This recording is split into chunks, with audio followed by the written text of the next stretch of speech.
evening and welcome to the evening news for today, Wednesday, November 23, 2022. I am Jemima Holmes. Thank you for tuning in. Now let's take a look at some of the lead stories tonight. With increased ICT usage, government working to protect cyber assets from attacks. U.S. tourist goes missing during fishing trip in RUPUNUNI. BERBICE fisherman loses home of 20 years to fire. MANICKCHAND hints at fresh consultations on corporal punishment in schools and help prevent flooding. Stop littering, MUSTAPHA urges citizens. Now for the news in detail. The Guyana government has embarked on an initiative aimed at developing a robust cybersecurity system that would protect against attacks that have the potential to devastate economies and disadvantage thousands of people. With support from the United Kingdom, representatives of various government agencies have gathered for a workshop that is intended to enhance their aptitude to strengthen and protect the nation's cyber assets. Here is our lead story tonight. About 100 participants representing various government agencies recently gathered for a workshop aimed at enhancing the security and resilience of the country's critical national infrastructure. Delivering remarks at the opening ceremony, General Manager of the National Data Management Authority, Christopher Dean, explained that coming out from the workshop, participants will be edified on national and transnational cyber risks. Moreover, he said policymakers will be better able to allocate resources to appropriately manage those risks. As ICTs becomes more intertwined in our daily lives, we cannot ignore the ensuing threats that are associated with its use. Dean emphasized that no country or organization is immune to cyber attacks, as he outlined a few global examples that caused widespread and long-lasting impacts on economies and citizens. Earlier this year, the government of a Central American nation was very much unfortunate what happened to them. The entire nation was maliciously attacked by a series of cyber incidents in the form of ransomware, affecting the provision of critical services across their public sector agencies. Cyber attack is no way limited to just a specific sector or a nation. In 2020, a North American telecoms provider experienced widespread cellular outages across their entire customer base, one of the largest cyber attacks in that nation's history. As such, he contended that as the country continues its digital transformation journey, stakeholders must embrace prudent cybersecurity practices to ensure sustained provision of vital services and economic stability. Prime Minister Mark Phillips, who delivered remarks at the opening of the workshop, highlighted that government will support investments aimed at strengthening its cybersecurity. It is our aim to develop a robust cybersecurity posture that will not only enable the protection of Guyana's people, digital assets, and digital reputation, but also improve our country's cyber resilience while fostering a culture of good online behavior. The workshop is being spearheaded by the Guyana government with support from the United Kingdom. The Partnership for National Unity APNU Coalition is among the parties that have submitted their symbols to the Guyana Elections Commission, GCOM, a move which is required from organizations or persons interested in contesting the local government elections. But as we hear in this Gerald Bryan report, the Aubrey Norton-led political movement claims it is still to decide on its participation at next year's polls. Here is more. November the 21st was listed as a deadline for submission of symbols ahead of the local government elections set for March 13th. One party that had previously not confirmed its participation in the upcoming polls was APNU. During a press conference on Tuesday, however, opposition leader Aubrey Norton confirmed that the party has submitted its symbol to GCOM. When it comes to symbols, we have submitted a symbol, and we have encouraged groups to submit symbols, so that whenever the decision is being made, there are options. The only given we know is that we are not going to allow the PPP to take our strongholds. That is clear. Only one party is publicly ruled out participating in LGE, and that party is the Alliance for Change. The party had announced recently that it would not participate unless its demands concerning the voters list are met. GCOM has already completed the statutory steps such as claims and objections to extract an official list of electors. It has set December 12th as nomination day. On nomination day, parties make their way to a designated location where their representatives are usually required to submit their list of candidates to the Chief Elections Officer. Additionally, they are expected to sign on to the required documents such as a code of conduct to contest the elections. Jarrell Bryan, The Evening News. An early morning fire has completely destroyed the home of a fisherman who was plying his trade at the time of the disaster. Our BERBICE correspondent Andrew Carmichael reports. The fire of unknown origin occurred at 1:30 hours on Wednesday at John's Village Quarantine in Region 6 and destroyed the two-story building owned by Shivrine Ayano called Sushi, a fisherman. According to this 27-year-old man, he left home close to midnight to go into the back dam to fish. Ayano was the sole occupant of the house. I go fishing after 11 and me come back from fishing. You see my house abandoned. So I try to save or nothing can save. Everything done. How far from here you went from fishing? Till I now. Okay. And did anybody contact you or? No, after me cycle puncture, me can't bother go fishing no more. Ayana said he lived there for more than 20 years. After he raised an alarm, one unit from the Rose Hall Fire Department responded along with one from the Albion Sugar Estate, but by the time they arrived, the building was already engulfed. Shivani, what time you read lucky last night? What time you come from fishing there? 1:23. This morning? Yeah. When I heard the fire, all I just run out and start calling for everybody. And a little bit long after I see he came, that we try for out the fire. We can't out the fire because there is no fire service at the set time. We called Georgetown. They didn't give us a number for Rosal. They say, where is the direction? They cannot take the direction. They don't know. So we end up and put on the phone. We end up and call somebody else to get a fire service. And then they came. When they came, there is no water, nothing to out the fire. They cannot assist. They can save the downstairs. And the upstairs was already burned out. They can't do anything. All they do, the house was just burning all the time. Although the house still, Anton, the house was still burning, there no water for out the fire. The fire service was real bad. The fire service says nothing could have been done to save the building. When they arrived, they were concentrating on preventing the fire from spreading to other buildings.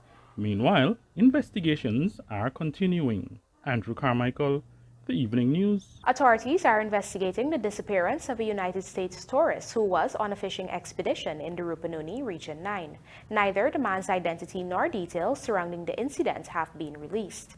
In a statement on the matter, Tourism Minister Onij Walrand has cautioned that persons ensure their tours and tour operators are approved by the Guyana Tourism Authority. The minister has warned that tours that are not approved often do not have the necessary safety systems and protocols in place. Just last month, a Brooklyn cop vacationing in Guyana went missing while swimming in the Oronduke Falls. His body was subsequently recovered near the popular tourist site. Do stay with us. More news ahead.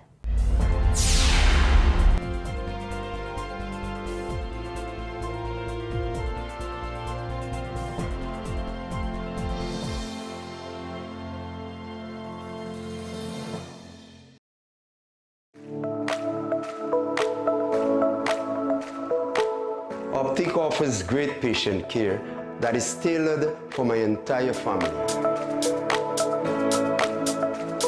At Optic, a wide selection of affordable optical frames and optical services are available to fit your budget. At Optic, my family is provided with comprehensive eye examination and access to their ophthalmology services, all under one roof.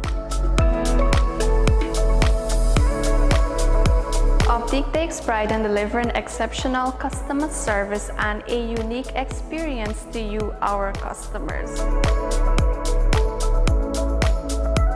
Optic Vision Care is a company that is Guyanese born and grown that will help you take care of your precious eyes.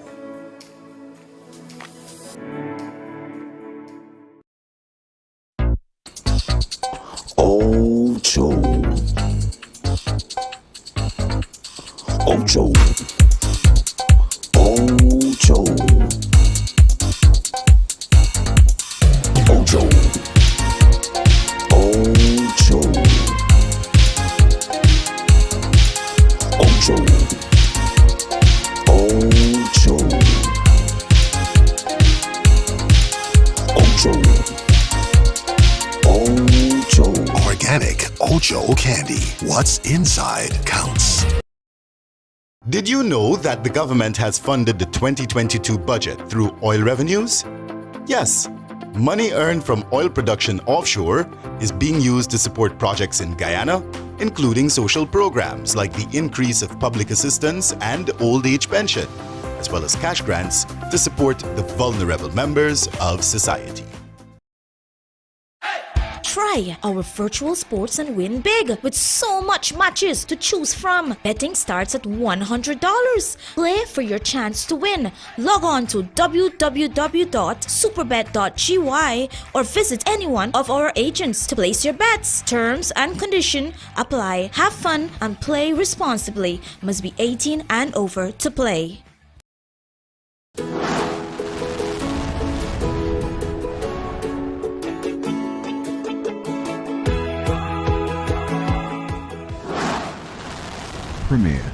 Premier insurance coverage for less. Stay safe. On the job, you know how it goes. 1 minute everything's going right and the next something goes wrong. Don't worry, Premier Insurance will make things right again. For all risks insurance, call 223-0840 or visit premierinsurance.gy. Fuel your success. Premier insurance coverage for less.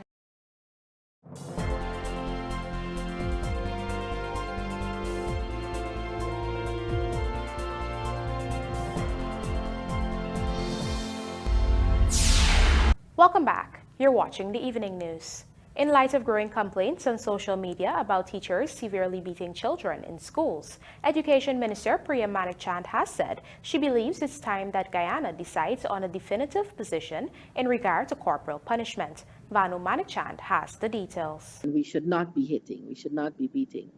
But that's a decision that the country is going to have to make, and we're going to have to examine that. We're at a good place to examine whether we could abolish corporal punishment from schools completely, or at least offer parents the ability to buy in or buy out. So opt in or opt out. So as a parent, I should be able to say to a school that I don't want my child to be beaten.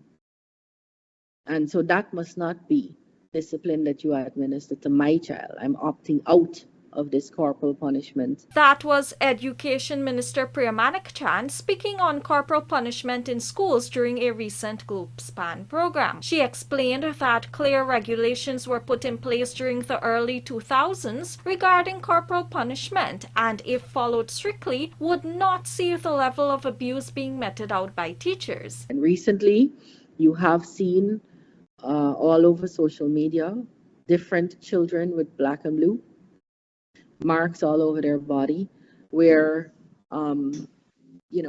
it does not appear as though regulations were followed, because if they were followed, you shouldn't be having black and blues all over your body. Of course, those things have to be properly investigated. We have to get to the bottom of it, and we do.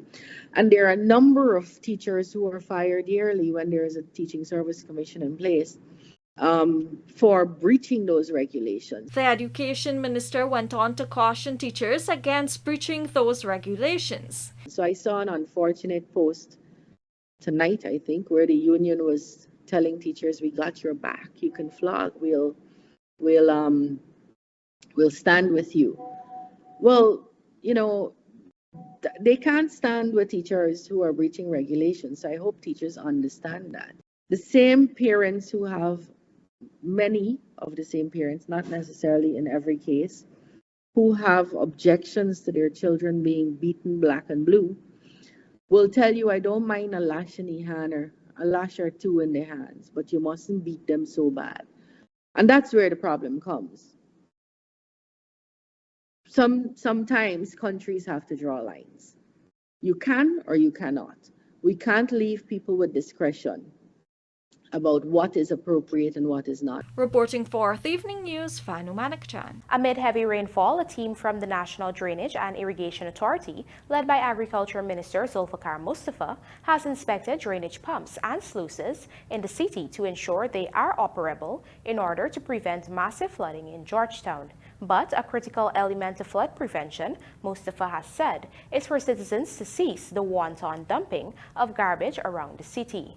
Lawanda McAllister tells us more. Following the inspection around Georgetown, the National Drainage and Irrigation Authority assigned 3 engineers to the city who will monitor on a 24-hour basis to ensure all pumps and sluices are operable and open on time to minimize any possible flooding in the city and its environs. Agriculture Minister Zulfikar Mustafa, while on the scene on Tuesday, said that he was happy that most of the pumps were operable. With the heavy and excessive rainfall, the amount of water is very high, and as a result of that, our drainage system and pumping system is being placed at a high stress.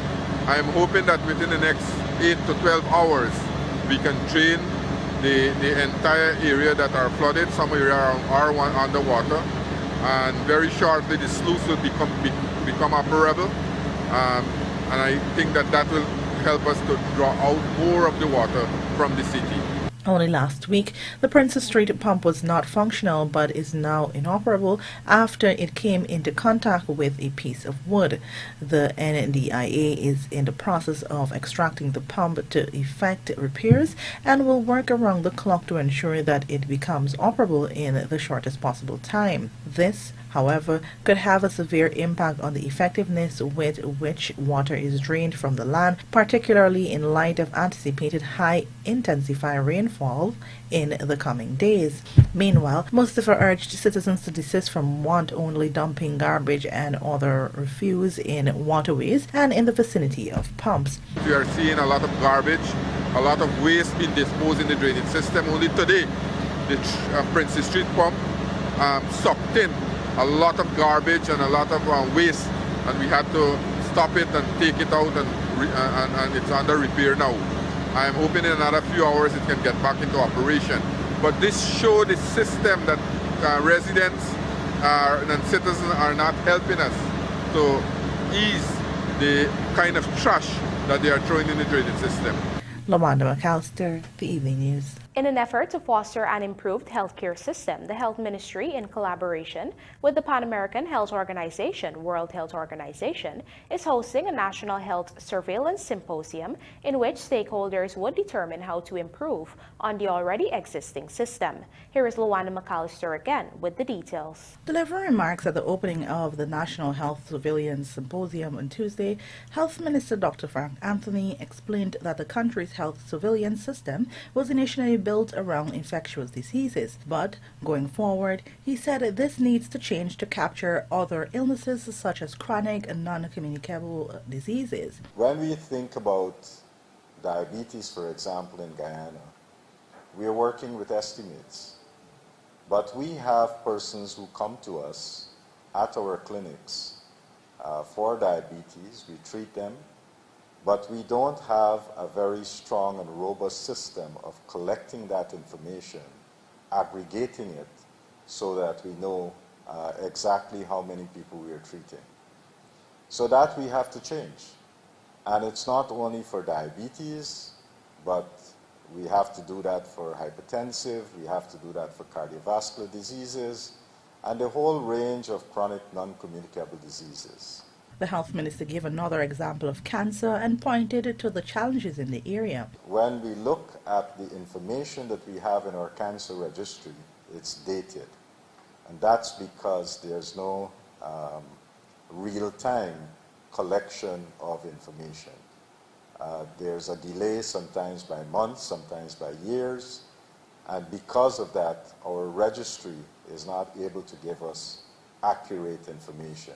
In addition to being able to collect real-time information, Dr. Anthony emphasized that this stronger surveillance system must also put the data to use in a timely fashion. Additionally, the health minister expressed hope that the surveillance system can expand to detect diseases in animals and the possibility to transfer to humans. Meanwhile, PAHO country representative Dr. Lewis Kadena explained that the organization is working along with the Health Ministry to improve emergency response and facilitate adjustments to Guyana's health sector. Luanda McAllister, The Evening News. Queues to make monthly mortgage payments will now be a thing of the past, as the New Building Society on Tuesday joined as the newest MMG pillar, the first institution of its nature to implement such in the country. RUPUNUNI reports. In the new era of digital payments, mortgage holders will find greater accessibility in processing their dues through MMG, a transaction which takes just 8 seconds. General Manager of MMG, Babita Ram, said this collaboration provides persons with an avenue to pay their mortgages through over 820 agents across the country. Moreover, they no longer need to visit NBS directly to deposit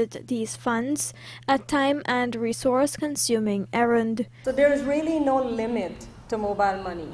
In a world where digital transformation, as I say, is the hot topic, as we go forward, it's not only about paying in Guyana, but for Guyanese everywhere will be able to pay their bills, their top-ups, whatever it is that they have to pay using MMG.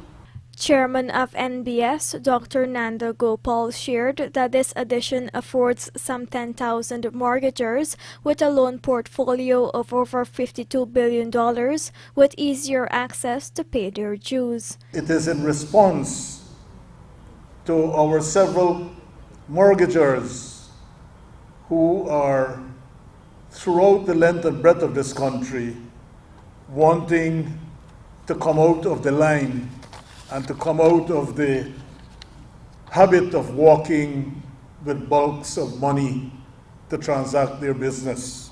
In his remarks, Senior Minister with responsibility for finance, Dr. Rashni Singh, underlined that the COVID pandemic forced an accelerated deployment of technology than could ever be achieved in a normal setting. It is part of the modernization.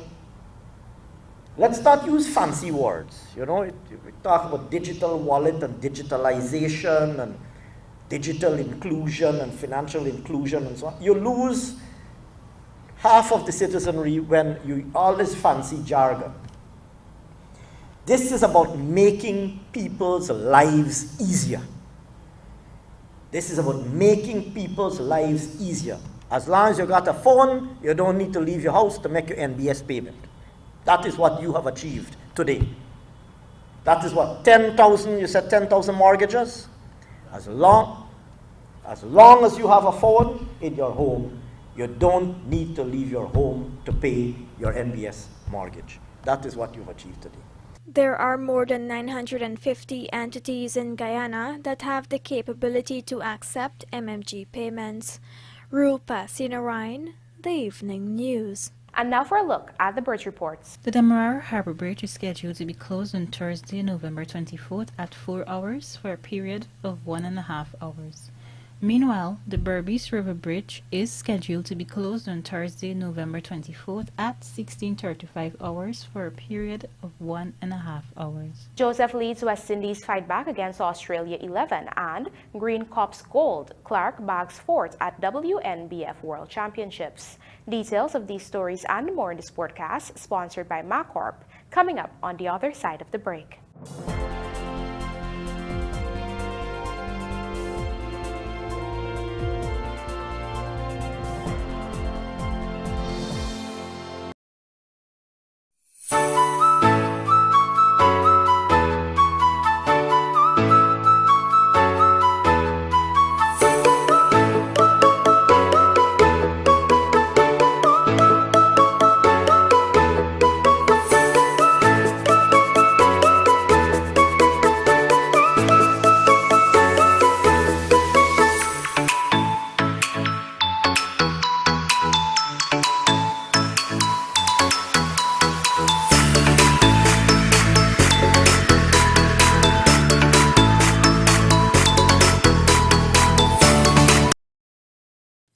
This Christmas, guess what?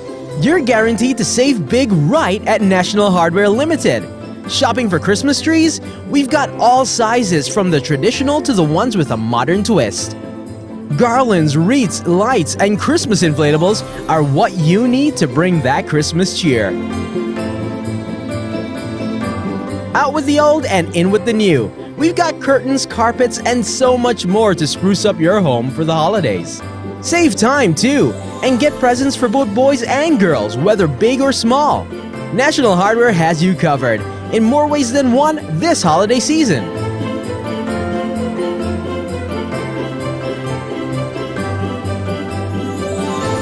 Check out our superstore at 13 to 14 Industrial Site, Rumvelt. Telephone number 231-1091-95. Or downtown at 17 to 19A Water Street. Telephone number 227-1961. Did you know that the government has funded the 2022 budget through oil revenues? Yes. Money earned from oil production offshore is being used to support projects in Guyana, including social programs like the increase of public assistance and old age pension, as well as cash grants to support the vulnerable members of society. Did you know that when you leave your property unoccupied and unmanaged, it deteriorates much faster than you can imagine? Then before you know it, much of your hard-earned investment is wasted. At Hand in Hand Trust Corporation, property management is our business. Whether you travel for long periods, live overseas, or have several properties that require managing, let us at Hand in Hand Trust Corporation take care of this for you. Your property is safe with us. Hand in Hand Trust Corporation Incorporated, a member of the Hand in Hand Group of Companies. It's November already and soon it will be Christmas, so we at John Lewis Styles are giving away one Amazon Echo show every week in November and every day in December.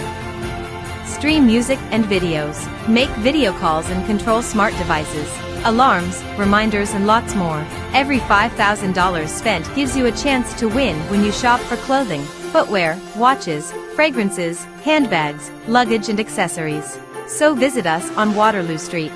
John Lewis Styles, simply different.